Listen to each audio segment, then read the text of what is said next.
দর্শক শ্রোতা মণ্ডলী, আসসালামু আলাইকুম। প্রত্যেকে আমার প্রাণ ঢালা অভিনন্দন গ্রহণ করুন। আজ আপনাদের সঙ্গে আরেকটি নতুন বিষয় শেয়ার করার জন্য উপস্থিত হলাম।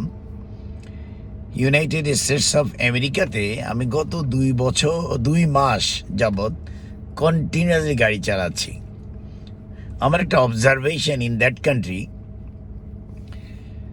আপনি ভালো গাড়ি চালাচ্ছেন আর আপনি অনেক পুরাতন ড্রাইভার, আপনার অনেক অভিজ্ঞতা রয়েছে, আর আপনি ভাবছেন যে আপনি দুর্ঘটনায় কবলিত হবেন না, এটা সঠিক নয়। একজন ভালো ড্রাইভার রাস্তায় যখন গাড়ি নিয়ে বের হন, তখন তিনি অবশ্যই নিয়মতান্ত্রিকভাবে গাড়ি চালাচ্ছেন, লেফট রাইট দেখছেন, ফ্রন্ট ব্যাক এভরিথিং তিনি ওয়াচ করে তার গাড়িকে তিনি একটা স্মুথলি ড্রাইভ করার চেষ্টা করছেন। কিন্তু একটা জিনিস আপনারা যারা আমেরিকাতে গাড়ি চালাচ্ছেন তারা খুব গভীরভাবে অবজার্ভ করলে দেখতে পাবেন যে কোথাও কোথাও 6টা 7টা 5টা 4টা করে লেন রয়েছে। এক এক লেনে যখন গাড়িগুলো ঢুকে, বাম থেকে কিছু গাড়ি এমনভাবে আসবে, সামনের গাড়িটাকে সে ওভারটেক করার জন্য রাইটে আসবে, রাইট থেকে আবার এত স্পিডে লেফটে যাবে। ওই মুহূর্তে যদি আপনি ফোন ব্যবহার করেন অথবা অন্য মনস্ক থাকেন অথবা কোনো একটা ভাবনার ভিতরে থাকেন, হঠাৎ করে just for the time being, just like 5 second 6 সেকেন্ডের জন্য এই সেকেন্ডের ভিতরে একটা দুর্ঘটনা ঘটে যেতে পারে। আজ আমি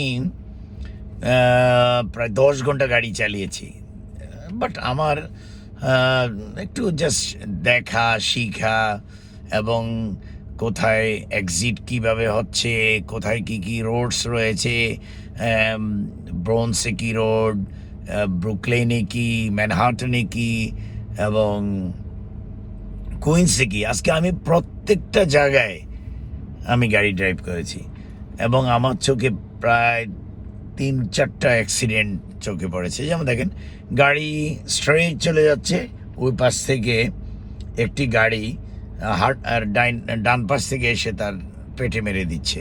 স্পট গাড়ি দুইটা সংঘর্ষ হচ্ছে, একটার পেট একটা মাথা। আপনি ভাবতে হবে, আপনি যখন রাস্তা ক্রস করে ফ্রন্ট লাইনে যাচ্ছেন, আপনার যেমন অল ওয়ে স্টপ, অর্থাৎ চারদিক থেকে আপনার গাড়িগুলো থেমে যেতে হবে। ফার্স্ট ইন ফার্স্ট সার্ভিস যেরকম আমরা জানি, অর্থাৎ ফার্স্ট ইন ফার্স্ট গো। যিনি প্রথমে সে থামবেন, প্রত্যেকে তাকে ওয়াচ করতে হবে চারদিক থেকে। যিনি প্রথমে সে থামবেন তাকে তারা অ্যাকসেপ্ট করতে হবে, তিনি যাবেন, দেন গ্র্যাজুয়ালি যার পর যে সে রাস্তাগুলোতে থেমেছেন তারা সেভাবে গমন করবেন। কিন্তু সাপোজ আমি এসেই রওনা দিলাম, কিন্তু যিনি ফার্স্ট ছিলেন উনি ওনার নিয়মতান্ত্রিকভাবে যখন এগিয়ে যাবেন, দেখা যাবে আমার সঙ্গে সংঘর্ষ হয়ে যাচ্ছে। কি এক অদ্ভুত ডিসিপ্লিন তারা এখানে অটো করে রেখেছেন, আনবিলিভেবল। যারা ড্রাইভ করছেন তারা তো they can understand everything very easily. এই আমেরিকাতে যারা বসবাস করছেন না, যারা বাইরে আছেন বা ওয়ার্ল্ডের অন্যান্য দেশে যারা গাড়ি ড্রাইভ করছেন, এক একজনের এক এক ধরনের এক্সপিরিয়েন্স রয়েছে।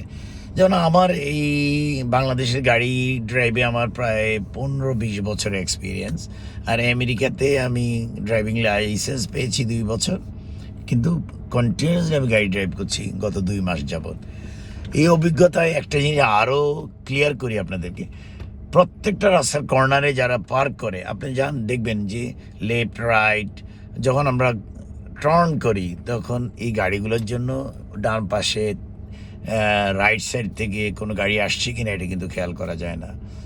সো আমার একটা আবেদন থাকবে নিউ ইয়র্কের মেয়রের প্রতি, তিনি যেন এই সিস্টেমটাকে একটু আপগ্রেড করেন। আপগ্রেড এরকম যে কর্নারে অন্তত কোনো কর্নারে অন্তত কেউ যেন গাড়ি পার্ক না করেন, যেন কর্নারে গাড়ি পার্ক করলে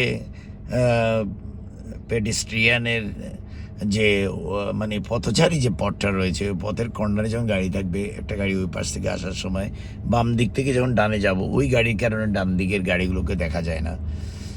সো আরেকটু পরিবর্তন করে মানুষের কল্যাণের জন্য ডিসিপ্লিন মেনটেন করে আর রুলস অ্যান্ড রেগুলেশন আপগ্রেড করলে হয়তো আরও সুন্দর হবে। আর গাড়ি যখন চালাবেন যথেষ্ট ঠান্ডা মাথায় গাড়ি চালাবেন, চারিদিকে চোখ কান খোলা রাখবেন এবং খুব সতর্কতার সহিত গাড়ি চালাবেন, কারণ একটি দুর্ঘটনা সারা জীবনের কান্না। আল্লাহ রাব্বুল আলামিন আপনাকে যতটুকু হায়াত দিয়েছেন ততটুকু হায়াতকে মেনটেন করার জন্য আপনি সচেতন থাকুন, আরেকজনকে সচেতন করুন, সকলকে সচেতন হওয়ার জন্য বুদ্ধি এবং পরামর্শ দিন। আল্লাহ সবাইকে ভালো রাখুন। আর কি সুন্দর টপিকস নিয়ে আসার আগ পর্যন্ত যে যেখানেই থাকুন ভালো থাকুন। আল্লাহ হাফেজ।